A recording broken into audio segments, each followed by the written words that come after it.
Que bom que vocês estão aqui. Queria hoje conversar com vocês, seguindo esse tema que a gente se propôs para o mês de agosto, o mês da nova geração, que é conversar um pouco sobre essa ideia de ser e fazer. A gente está tentando fazer essa série para comunicar à nossa comunidade, à nossa igreja, a importância que é servir e servir a nova geração. E eu queria abrir com vocês no texto de Mateus 18, a partir do versículo 1.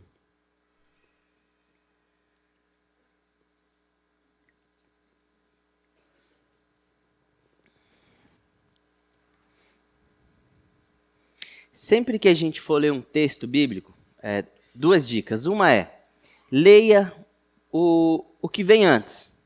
E assim, para além de ler o que vem antes, tenta ler a partir do momento que você percebe, pelo menos nos evangelhos, a hora que Jesus chegou.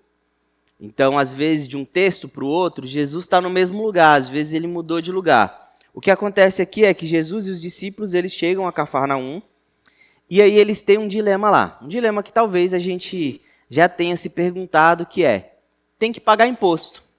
Mas os discípulos de Jesus veem naquele jeitinho, falam assim, Jesus, a gente tem que pagar imposto mesmo? Você acha que é justo? Tem que fazer isso? E aí Jesus, ele vai e fala assim, vocês acham que precisa? O filho do dono de tudo precisa? Mas enfim, para não ter discussão, para não ter isso aí, vamos pagar. Vai lá, pesca, pega um peixe e tira desse peixe o valor para pagar o meu e o seu imposto, Pedro. Eu fico pensando, eu ia gostar muito assim, se Jesus falasse para eu pescar um peixe, estava lá IPVA, o IPTU, eu pago aluguel, mas os 10 primeiros meses cobre IPTU. Então imagina que tem lá, de repente, um Pix, o valor de um Pix assim, do IPVA, do IPTU, do seguro do carro, o que mais? Tem muito imposto aí. Ia ser bom demais, não ia? Tá difícil pegar peixe. O Natan esses dias foi pescar, ficou o dia inteiro lá, não pegou nada. Mas eu era bom em Minas Gerais nesse negócio. Se eu pescasse lá um tambaqui, de repente, os meus impostos do ano estão ok. Só que não acontece assim. Mas essa discussão gera algo sobre a ideia do poder. A gente está nesse mundo aqui, e esse é um conflito que a gente sempre vai viver. A gente está num mundo dominado, controlado pelos poderosos, mas a gente sabe que a gente não é desse mundo. A gente sabe que a gente é para além do que está aqui. A gente já conversou disso em outras pregações, que a gente vive nesse lugar, nesse tempo, mas a gente é da eternidade. O nosso caminho, o nosso anseio, como diria Agostinho, é voltar para esse Deus. Para de onde a gente vem. É lá que a gente vai se sentir satisfeito, mas a gente está aqui. E aqui tem os poderosos, aqui tem as instituições, aqui a gente vive nesse mundo de leis que, às vezes, a gente pode olhar e falar assim, não concordo, mas a gente tem que seguir. Funciona assim, a gente não vai dar esse mau testemunho de não fazer o que tem para fazer. E nessa discussão sobre os poderosos, sobre a gente deve ou não se submeter a essa autoridade, a gente deve ou não pagar, os discípulos de Jesus, eles começam a se questionar. Em outros textos vai dizer claramente que os discípulos estavam discutindo sobre isso, e aí eles foram perguntar para Jesus. E a gente começa Mateus 18, versículo 1. Naquele momento, os discípulos chegaram a Jesus e perguntaram, quem é o maior no reino dos céus? Chamando uma criança, colocou-a no meio deles e disse, eu lhes asseguro que a não ser que vocês se convertam e se tornem como crianças, jamais entrarão no reino dos céus. Portanto, quem se faz humilde como essa criança, este é o maior no reino dos céus. Quem recebe uma dessas crianças em meu nome está me recebendo. Mas se alguém fizer tropeçar um desses pequeninos que crê em mim, melhor lhe seria amarrar uma pedra de moinho no pescoço e se afogar nas profundezas do mar. Ai do mundo por causa das coisas que fazem tropeçar. É inevitável que tais coisas aconteçam, mas ai daquele por meio de quem elas acontecem. Deus, muito obrigado. Muito obrigado pela tua palavra. Obrigado porque através dela a gente pode refletir e reconfigurar os rumos, os caminhos da nossa vida. Obrigado porque o Senhor, através de uma criança, salvou a gente. E essa criança, Jesus, serve para a gente como modelo, como caminho, como nosso Salvador. Que a gente possa aprender com ela a ser mais parecido com aquilo que o Senhor quer da gente. Que a gente possa se parecer cada vez mais com Jesus. Essa é a nossa oração, em nome do Cristo. Amém. Amém. Essa conversa sobre os poderosos, ela acontece algumas vezes nas narrativas em que Jesus está. Existe um conflito claro entre Jesus e os poderes desse mundo. Sejam eles políticos, sejam os poderes que operam de forma espiritual, sejam os poderes religiosos. Jesus, ele vem ensinando para os discípulos que no reino dele as coisas funcionam meio que do avesso. Enquanto os discípulos, enquanto a gente hoje ainda está preocupado com quem é o maior, quem é o melhor, Jesus vem ensinar que no reino de Deus as coisas caminham por outro viés. Pelo viés onde a criança serve como modelo. E essa ideia de ser o maior, de ser o melhor, era uma ideia que ela já aconteceu desde o comecinho da narrativa bíblica. Se a gente voltar lá atrás para a história de Caim e Abel, a gente vê que os dois prestam de alguma forma um sacrifício, colocam, entregam coisas para Deus, mas o de um é aceito e o outro não. E aí você tem dois irmãos, Caim e Abel, onde Caim fica bolado. Caim, ele fica muito bravo, a ponto de que Deus percebe na cara dele, e eu não sei se vocês conhecem alguém assim. A minha noiva é assim, quando ela está brava, não dá para esconder. Ela depois vai brigar comigo e fala assim, mas não dá. Você olha para a cara da pessoa e fala assim, não adianta você falar que não está bravo. E Deus olha para Caim e fala assim, me explica essa cara aí. Por que você está assim? Não, se fosse a gente, nada não, Deus. Ia ser assim, né? Tipo assim, ô pai e tal, não, esse no dia, nada não, Deus. Aí você já sabe, não, tem alguma coisa aqui. E aí Caim, ele fica bravo, por quê? Às vezes a gente pensa que é porque o sacrifício dele, aquilo que ele entregou, não foi aceito. Quando, na verdade, maior do que o problema do dele não ser aceito é que do irmão foi. Então a gente tem lá no começo da narrativa bíblica essa comparação, essa competição que acontece de uma forma não saudável, onde um quer ser melhor do que o outro, e o outro ter, o outro ser, é um grande problema para a gente.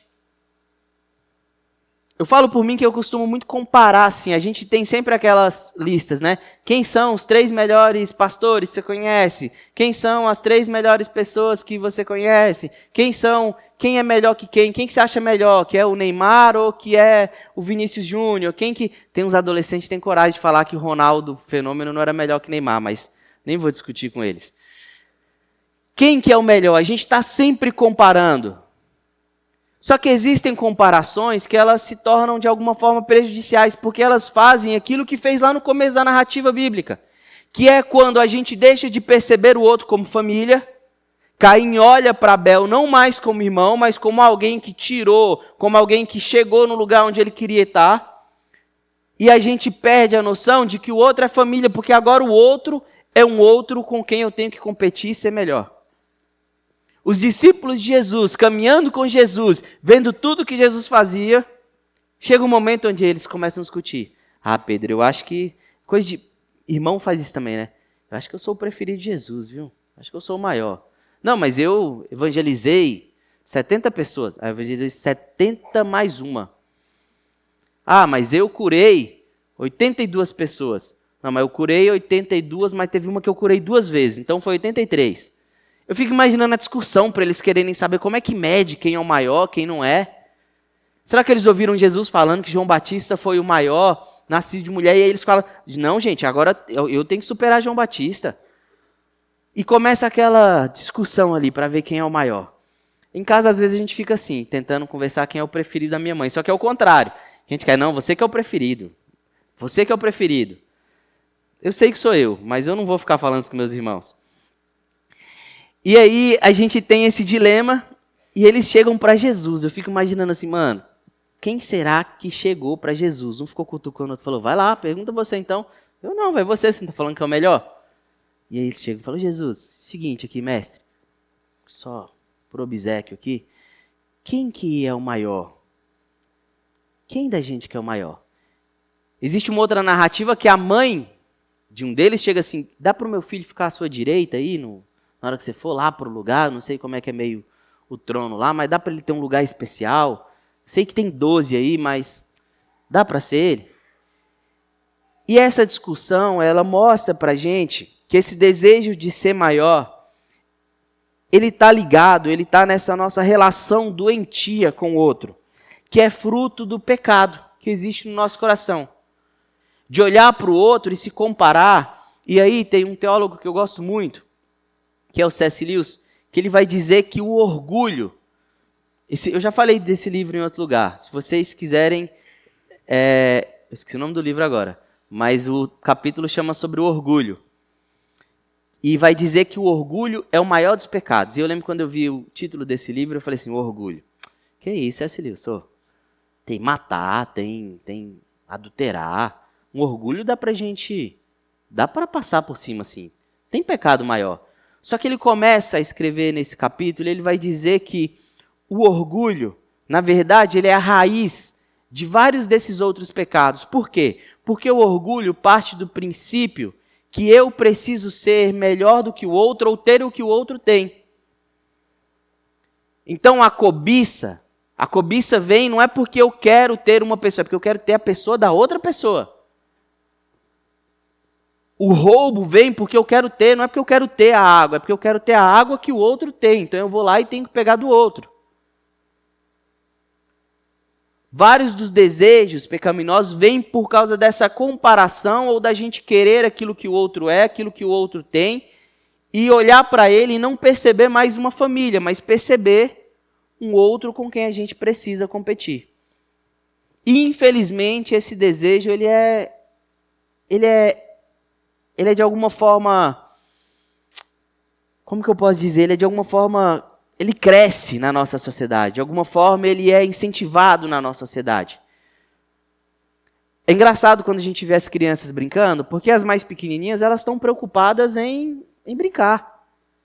Elas estão preocupadas em fazer o gol, em jogar. Às vezes tem a discussão ali, mas acontece e vai crescendo. Quando eu estava preparando essa mensagem, eu lembrei, a gente está tentando ter um time de futsal dos pré-adolescentes aqui na igreja. E a gente foi para um campeonato. Como a gente ainda não tem quadra, inclusive se alguém souber de alguma quadra que a gente possa usar, a gente nunca tinha treinado. E a gente ganhou o campeonato. Só que na hora que chegou depois, estava lá na mesa, lá os meninos discutindo, e fala assim, não, eu fui o melhor jogador, eu fui o MVP desse campeonato. Ah, eu sou artilheiro, não, mas eu sou o que mais defendi. Aí eles discutindo assim, falando, mano, os caras ganharam, a preocupação é dentro já de ter ganhado, eles estão preocupados em quem é o melhor, quem é o maior do time. E aí tem um lá que é assim, não, mas eu sou o 10 e faixa. Aí o outro, mas eu fiz gol. E aí eles chegaram para mim e falaram assim, Cirilo, quem foi que jogou melhor? Aí eu olhei assim e falei assim, eu acho que foi o número 2 do outro time. Nossa, aquele cara jogou muito, viu? Se tivesse 4 dele lá, vocês tinham perdido. Aí eles ficaram bravos comigo. Pelo menos mudou. Eles estavam bravos entre eles, agora eles estavam bravos comigo. Mas esse desejo de competir, ser melhor, maior do que o outro, é algo que vai crescendo junto com a gente. Jesus, ele faz um caminho de voltar e dizer, calma gente, lembra quando vocês estavam mais preocupados em brincar do que em quem estava ganhando? Lembra quando vocês estavam mais preocupados em comer do que quem está comendo mais? Então, vamos tentar fazer esse caminho de volta. Esse texto ensina para a gente, e a primeira coisa que esse texto ensina para a gente, é que esse desejo de competir, de colocar o outro como rival, isso vem desde o começo do texto bíblico, desde o começo de quando o pecado entra no mundo e permanece nos nossos corações. Então, lutar contra esse desejo de ser o maior, de ser o melhor, aprender que ser bom é o suficiente. Você não precisa ser o melhor, você precisa ser bom. Se você é bom, tá bom. Mas o bom não é suficiente quando ainda existe alguém melhor, ou alguém que se destaca mais que a gente. E o texto diz que Jesus coloca então uma criança no meio dos discípulos, dos adultos, e aí a gente precisa entender o que é uma criança nesse tempo. Uma criança não era contada. Uma criança não era uma pessoa. Uma criança não tinha direitos. Uma criança era uma possibilidade de um dia ser uma pessoa. E se fosse homem. Porque se fosse mulher, ainda assim não seria contada. Inclusive o Ellen White suspeita, como ele diz, que talvez Jesus ainda para provocar tenha colocado uma menina. Mas para dizer para os discípulos, falar assim, ó, a lógica de vocês está completamente errada sobre quem é o maior.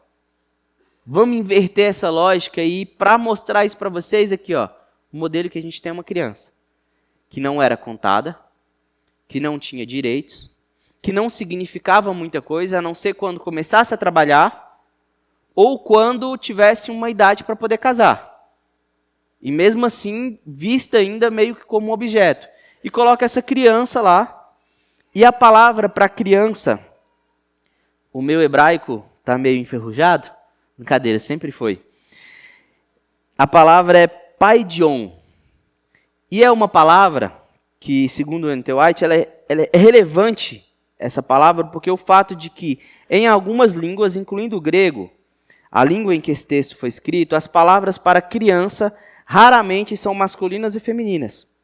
Quase sempre são neutras. A criança não era ele ou ela, era apenas isso. A palavra criança usada aqui, ela tem muito mais um significado de isso do que esse ou essa. Era muito mais uma coisa do que alguém. A própria palavra, em alguns contextos, ela é usada inclusive para já dizer de uma criança escrava. Você não precisava colocar uma outra palavra. O próprio contexto ia dizer se aquela criança era escrava ou não. E aí você tem uma criança no meio dos discípulos, no meio dessa discussão, e Jesus vira e fala, essa criança aqui, ela é o modelo. Se vocês querem ser os maiores, então aprendam a ser os menores. O texto vai dizer que ele vai falar, inclusive, de se tornar humilde como essa criança. E lembra, quando eu falei do C.S. Lewis, o texto dele, que ele vai falar que o orgulho é o maior dos pecados, ele vai dizer que o que combate o orgulho é a humildade. A humildade não é você se menosprezar. Eu lembro que na terapia, a gente teve uma conversa sobre isso, eu e meu antigo psicólogo, e ele falou assim, Cirilo, tem coisa que você pode dizer que é bom. Tem coisa que você precisa reconhecer que isso é bom. E humildade é isso. É você reconhecer aquilo que você tem e aquilo que você é. É difícil, porque às vezes a gente prefere ficar no lugar de, como o Rodrigo trouxe na semana passada, eu não canto bem, gente. Não adianta. Não vai dar certo. Eu brinco aqui com a Márcia que eu ainda quero fazer um solo no coral, mas não vai dar. A não ser que foi um dia de culto de libertação, que eu canto e expulsa se tiver alguma coisa, mas não vai dar. Mas tem outras coisas que eu sou bom. Tem outras coisas que eu sou mais ou menos. E reconhecer, saber quem você é, te ajuda, inclusive, a não ter que competir com o outro. Porque eu não preciso ser o outro ou ter o que o outro tem, porque eu sei quem eu sou. Eu acho muito legal no começo do ministério de Jesus, que uma das coisas que define, guia o ministério dele, é uma voz que diz, você é o meu filho amado, em quem eu tenho prazer. Jesus não precisava se identificar como qualquer outra coisa que era um título que era colocado, uns queriam colocar como rei, mestre, rabi, ele era o filho amado de Deus. Isso era suficiente para ele entender quem ele era. E eu acho que a gente precisa entender quem a gente é. Mas para a gente entender quem a gente é, eu acho que a gente também precisa entender quem a gente foi. Isso tem a ver com um caminho, ou essa palavra que eu gosto, que é dessa conversão que Jesus usa, de voltar-se à infância e se entender como essa criança, recuperar, resgatar essa criança que tem dentro da gente, não no sentido da imaturidade, mas no sentido desse modelo de humildade, de olhar para uma criança e perceber que as preocupações dela têm muito mais sentido que as nossas.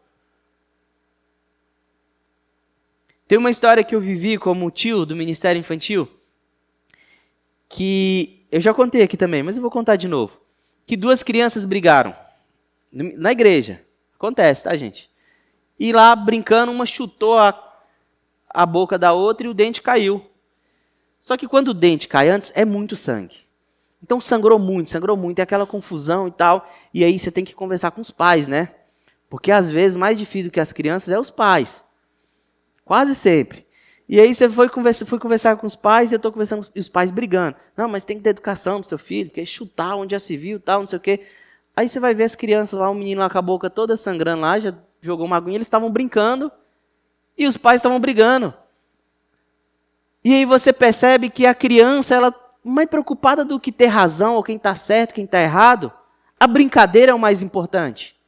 E eu acho que Jesus está falando aqui para os discípulos, ele, gente, vocês precisam entender que não importa quem é melhor, quem é maior, o importante é que vocês estão fazendo parte da mesma comunidade, da mesma família, da mesma missão. Olha para essa criança aqui, ela não está nem pensando se ela é o maior no reino dos céus, mas ela está aqui querendo me ouvir, ela está aqui próximo da gente. Então voltem, resgatem essa humildade que existe em vocês, que eu acredito que existe em vocês, resgata isso, traz para a vida.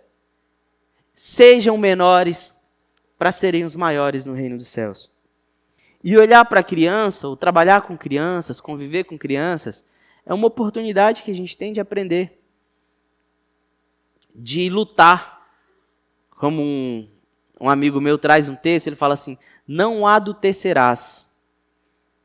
Ele coloca como um mandamento ou uma provocação. Não se torne esse adulto ou essa lógica do adulto. Resgata dentro de você essa lógica das crianças. Mas para isso a gente precisa olhar para a criança de uma forma diferente. Então, se num segundo ponto Jesus coloca a criança como modelo, e essa criança como uma forma de combater esse desejo do nosso coração, um terceiro é que ele traz para a gente uma responsabilidade. Mas antes de pensar a responsabilidade, como é que a gente vê as crianças hoje em dia? Porque é fácil olhar para o texto aqui e trazer para vocês dizendo, esse pessoal aqui olhava para as crianças e não valorizavam as crianças. Olhavam para as crianças e não as contavam. Olhava para as crianças e não viam como pessoas, mas como isso. E como é que a gente olha para a criança hoje? Será que se aqui no auditório tivesse cheio de criança, a gente ia estar incomodado? A gente ia estar feliz ou a gente ia estar incomodado? Por que a gente quer ter um ministério infantil? Essa foi a pergunta que eu me fiz. No nosso coração, no fundo mesmo assim, a gente quer ter um ministério infantil para deixar as crianças e ter o nosso momento aqui de controle, de culto, onde a gente consegue, de alguma forma, ter essa organização do jeito adulto de ser, onde a gente consegue, todo mundo aí está prestando atenção e eu estou falando. Mas quando você vai dar aula para o 3 a 5, não é bem assim. Será que é por isso que a gente quer ter um ministério infantil, para a gente ter o nosso momento? Ou será que é porque o ministério infantil vai ensinar para as crianças, ou vai colaborar com aquilo que já deveria estar sendo ensinado em casa, a respeito do evangelho, da vida com Jesus, da espiritualidade cristã? Será que o ambiente que a gente cria aqui não denuncia um desejo no nosso coração de que a gente gosta dessa ordem dos adultos? A gente gosta dessa organização, do jeito adulto, e que as crianças aqui, no fundo, iam atrapalhar. Gritando, correndo, brincando, inquieta, porque só o tio fala, ninguém mais fala, todo mundo fica... Porque lá não funciona assim, lá tem um que levanta a mão e fala, posso falar uma coisa no meio da história e se você não deixar daqui 2 minutos, no finalzinho, posso falar o que eu queria falar? E se for embora sem falar, pode esperar na semana que vem, que ele vai falar. Tem os casos de história que a gente ouve e de repente a gente está falando de algum animal e aí a gente vai ouvir a história do cachorrinho, a gente vai ouvir a história do gatinho, dos cachorros que brigaram na porta de casa, de que tirou leite da vaca nas férias. A gente vai ouvir, porque funciona assim, não é na nossa lógica. Então a gente tem um ministério infantil para a gente manter e ter o nosso espaço de adulto, ou a gente tem um ministério infantil porque a gente de fato quer que essas crianças aprendam? É difícil para mim pensar a educação cristã de uma criança, porque eu tive uma referência muito, muito boa. Dei trabalho, assim, mas eu tive a régua é alta. Porque eu lembro que em casa minha mãe fazia uma coisa que talvez os adolescentes, para adolescentes de hoje não conheçam, mas era o culto doméstico. E eu não sei como a gente gostava do culto doméstico. Aí minha mãe entregava o inário pra gente, a harpa, e a gente tinha que ler, cantar, tudo desafinado. Mas minha mãe também não afinada, então não tinha muito o que fazer. Mas a gente cantava, de coração. E aí tinha um momento de ler o texto. Nessa hora dava briga. Porque teve uma época da vida que minha irmã estava aprendendo a ler. E a gente não tinha muita paciência com ela para ler a Bíblia. Então a gente meio que Ah, mãe, não deixa Ana Clara ler não, mas ela fazia questão. Vai ler. E depois contava a história, dava exemplo, orava com a gente. A gente teve uma mãe que ensinou assim tudo que ela podia fazer. E que sempre entendeu que a igreja era um lugar onde colaborava com aquilo que a gente aprendia em casa. Tanto é que o pastor, quem é o pastor da PIB lá, teve uma época que eu cheguei para ele e falei, pastor, eu não preciso mais ir na salinha não. Aí, por quê? Eu falei assim, minha mãe já me contou todas as histórias, eu sei todas. Aí ele falou, nossa, eu vou ter que inventar algum jeito de contar a história de forma diferente. Mas a gente teve em casa esse privilégio de ter uma mãe, infelizmente, uma coisa que a minha mãe fazia sozinha, mas de ensinar, de olhar para a gente enquanto criança e perceber na gente já o discipulado. De olhar para as crianças e perceber que o primeiro evangelismo que a minha mãe tinha que fazer, o primeiro discipulado que ela precisava fazer era em casa. Ela participava das reuniões de orações, da MCA, fazia os bazar da igreja, mas antes de tudo ela tinha como missão olhar para a família, para os filhos, para as crianças que ela tinha em casa e olhar e falar assim, são discípulos de Jesus e eu tenho a responsabilidade de ensinar. E me ensinou. A gente aqui na PIB tem essa visão de que a gente colabora. E eu sei que às vezes é difícil. Como pastor de crianças e adolescentes, a gente recebe pais que pedem ajuda. Mas o máximo que a gente pode fazer é colaborar. Eu, mesmo como pastor de criança e como pastor de adolescentes aqui, eu não posso carregar sobre mim a responsabilidade de que a educação cristã dos filhos de vocês é minha. Eu sou um colaborador. E eu falei isso da primeira entrevista que a gente teve, quando eu fui ser contratado aqui, de que eu estava para colaborar com as famílias. Mas essa responsabilidade não pode ser minha, ou só minha. Essa responsabilidade não pode ser do Ministério Infantil e do Primeira Kids. A responsabilidade de olhar para a criança, de olhar para as crianças, é da família, é da comunidade, é do nosso Primeira Kids, é de você que não tem filho, não tem filha, mas vai olhar para as crianças como família. E eu acho que essa coisa, talvez em São Paulo tem menos, mas em Minas me ensina muito, que é aprender a chamar de tio e tia. De olhar e trazer para a pessoa com quem eu tenho um afeto, que de alguma forma cuida de mim e falar, meu tio e minha tia. É minha família. A criança olhar e te chamar de tio, de tia, é um privilégio muito grande, porque ela está olhando para você e colocando no lugar de família. Mas o primeiro lugar onde tudo isso começa é em casa. É olhar para a criança não como alguém que pode ser, não como um potencial, mas como alguém que já é, que já caminha com Jesus, que está aprendendo sobre Jesus e que às vezes, inclusive, às vezes não, muitas vezes, ou quase sempre vai ter muita coisa para te ensinar. Porque eles quebram a lógica que a gente aprendeu a construir. É um porquê que é assim que às vezes fala, não sei por que é assim. Não, sei lá, não me pergunto por que é. Mas por que funciona assim, tio? Eu não sei.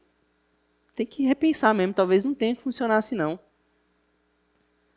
Talvez a gente tivesse um ministério das crianças, iam surgir propostas muito boas para a nossa sociedade, porque elas fazem umas perguntas, questionam algumas lógicas que a gente precisa reaprender. Então Jesus coloca essa criança, que para a sociedade, que para a religião, que para as pessoas da época, e para a gente ainda hoje, eram isso e diz, esse ou essa é quem vocês devem ser. Aprendam, retornem, se convertam e sejam como essa criança. O isso se torna então um modelo de quem a gente deve ser. Mas no terceiro ponto traz para a gente uma responsabilidade. E Jesus, ele é exagerado. Ele conta os exageros e sempre que Jesus foi exagerado, prestem atenção porque a coisa é séria. Sabe aquela coisa de mãe assim, o dia que eu for embora, que ela mete aqueles, você sabe que não vai, mas que ela quer falar alguma coisa séria. O dia que eu não estiver mais nessa casa, então Jesus está falando assim, vocês prestem atenção, porque é melhor, se vocês forem fazer essas crianças pecarem, se vocês forem prejudicar essas crianças, é melhor vocês amarrarem uma pedra. E essa pedra é uma pedra de moinho, é uma coisa pesada. Não é igual as correntes do Tiaguinho ali, aquela coisa pesada, que ele chega a andar assim para frente. É uma pedra que você precisava de um burro para poder rolar essa pedra. É exagerado, assim. Ele podia falar uma âncora, mas ele fala uma pedra gigante. Amarrem uma pedra dessa e se joguem não é no mar lá, não é no comecinho ali onde a onda quebra. É nas profundezas. E todo esse exagero para dizer para a gente que existe uma responsabilidade. Sempre que Jesus está dizendo para a gente não fazer alguma coisa, entendam também que o não fazer alguma coisa é fazer também alguma coisa. Então, se não é para a gente servir de pedra de tropeço, se não é para a gente fazer essas crianças pecarem, se não é para a gente traumatizar essas crianças, porque eu entendo que Jesus está falando disso também, é para a gente fazer o contrário disso, que é criar um ambiente saudável. Um ambiente onde ela possa aprender a falar, onde ela possa aprender a se expressar, onde ela tenha o direito de falar e de ser ouvida. É criar esse ambiente onde a criança possa aprender a ensinar, onde ela tenha afeto. Não é a responsabilidade que Jesus está dizendo aqui, não é para não faça. Então o que a gente faz? Vamos ser omisso, porque esse é o caminho mais fácil. Eu não quero pendurar uma pedra no meu pescoço e me jogar. Então, para não fazer uma criança pecar, para não fazer mal para uma criança, é melhor eu me ausentar. E aí, já dizia o poeta, deixa a vida levar. Que aconteça o que aconteça e deixa a vida levar. Não é isso que Jesus está querendo ensinar para a gente. Jesus está dizendo, não é para vocês fazerem isso. Mas se vocês forem me seguir, então faça o que eu estou fazendo. Coloca a criança nesse outro lugar aqui. Esse lugar onde é saudável, esse lugar onde ela pode aprender, onde ela tenha dignidade, onde ela tenha direitos, esse lugar onde a criança possa olhar para o mundo e perceber que o mundo está prestando atenção nela. Onde essa criança não vai se sentir sozinha. E onde essa criança vai perceber um Deus que cuida, um Deus que ama, um Deus que ensina, e principalmente um Deus que convida a uma vida e uma vida em abundância. O olhar que a gente vai ter para a criança, a forma como a gente vê a criança, ela determina a forma como a gente quer que o mundo aconteça. Porque o mundo vai continuar quando a gente se for. E quem vai construir o mundo, ou quem já está construindo o mundo, e talvez esses sejam os grandes conflitos que a gente tem entre as gerações, é porque elas estão construindo o mundo. Tem uma música que eu gosto muito, e ela começa dizendo assim, os tempos contam, vocês só notam as crianças depois que elas aprontam.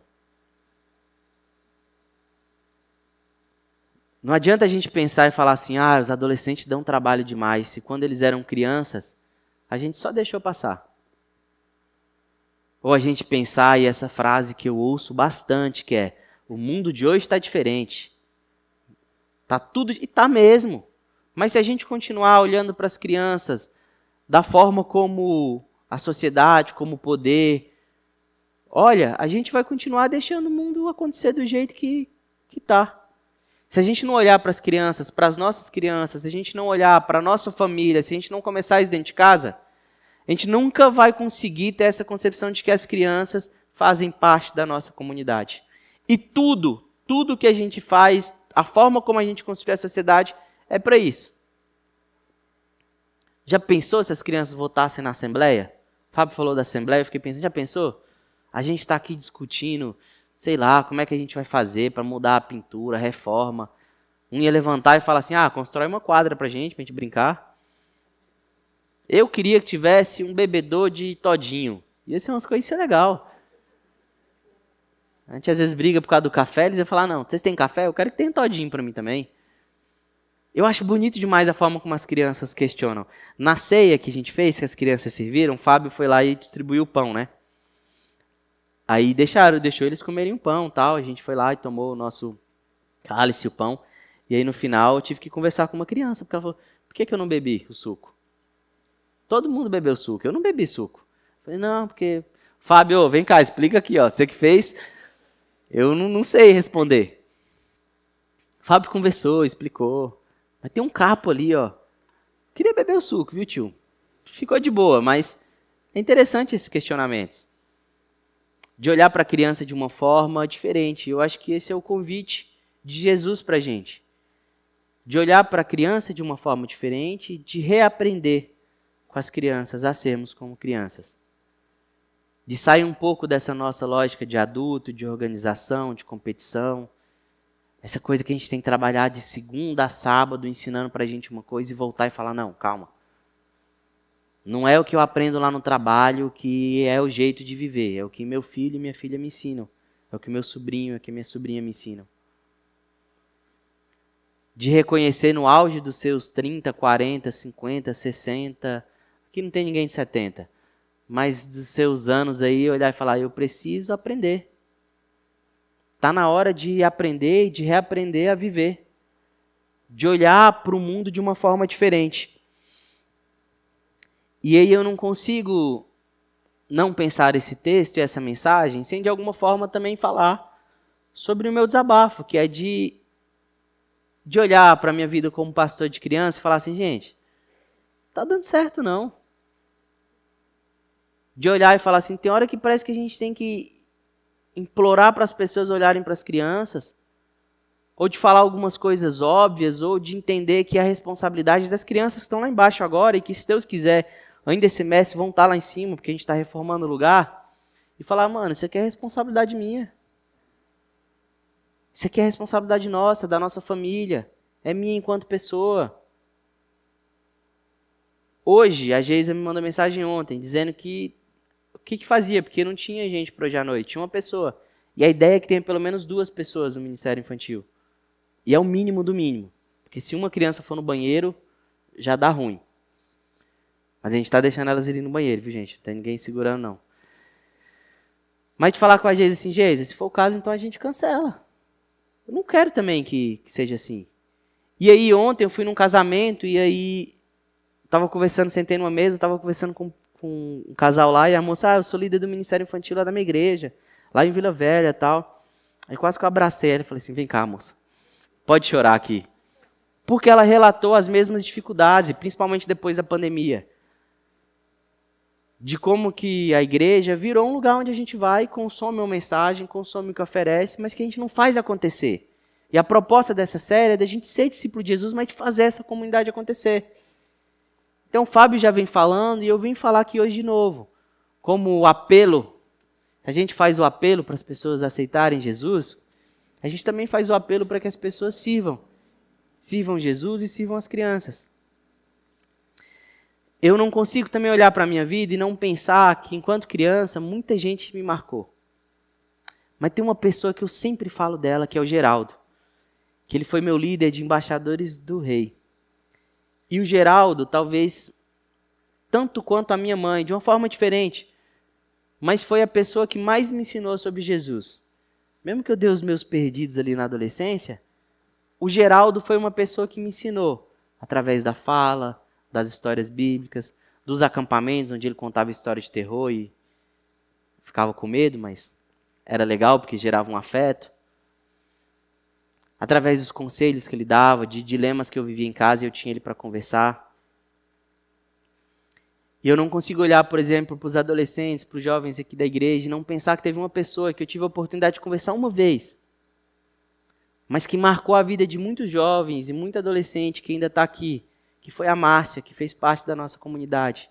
Que é a pessoa que, se a minha noiva, se a Júlia hoje, ela é cristã, se a Júlia hoje, ela tem um amor por Jesus, é porque a Márcia um dia ensinou ela a ter um amor por Jesus. E eu fico pensando quem que as nossas crianças vão ter daqui 10, 15 anos. De qual tio, de qual tia. De tio é mais difícil, porque hoje a gente teve o segundo homem no Ministério Infantil, que é o Felipe, que é um adolescente. Tem o Natan também na recepção.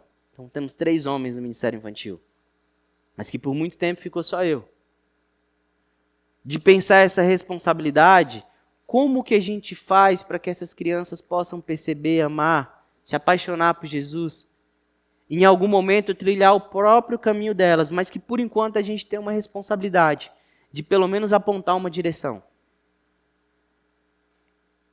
E aí eu volto para Jesus, trazendo uma criança para o meio dos discípulos. Jesus traria uma criança para o nosso meio e ia falar assim, Primeira Igreja Batista de Campinas, Vocês precisam aprender a ser como essa criança. Vocês precisam cuidar dela. Não ser pedra de tropeço na vida delas. Não fazer essa criança pecar. Pelo contrário, ser um caminho, uma direção de luz, de verdade para elas. Mas para além disso, da responsabilidade, o apelo ou o convite que eu faço para vocês é: sejam como essa criança. Parem de tentar ser o maior, a maior, de competir, e leve isso para a vida. Resgatar essa ideia que Caim lá no começo do Gênesis perdeu, e que a gente continua esquecendo de que o outro é irmão e de que o outro é irmã. Abaixe sua cabeça, vamos orar. Deus, muito obrigado. Muito obrigado porque através de uma criança o Senhor salvou a gente.